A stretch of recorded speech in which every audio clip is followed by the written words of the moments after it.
Jelang Natal dan Tahun Baru, Otoritas Pelabuhan Nusantara Kota Parepare mulai mendirikan posko mudik Natal dan Tahun Baru di area Pelabuhan Nusantara Parepare, Sulawesi Selatan.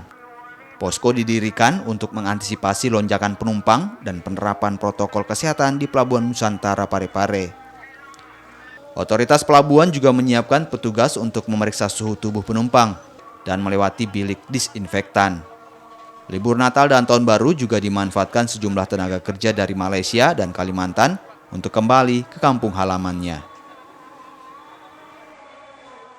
Balik mudik untuk Natalan. Ini rencana berapa hari di kampung, Ibu? Mungkin sampai tahun baru. Sampai tahun baru. Tadi gimana di kapal? Apa banyak penumpangnya atau gimana? Iya, Mbak, lumayan. Lumayan banyak ya. Tapi protokol kesehatan di sana gimana? Pasti.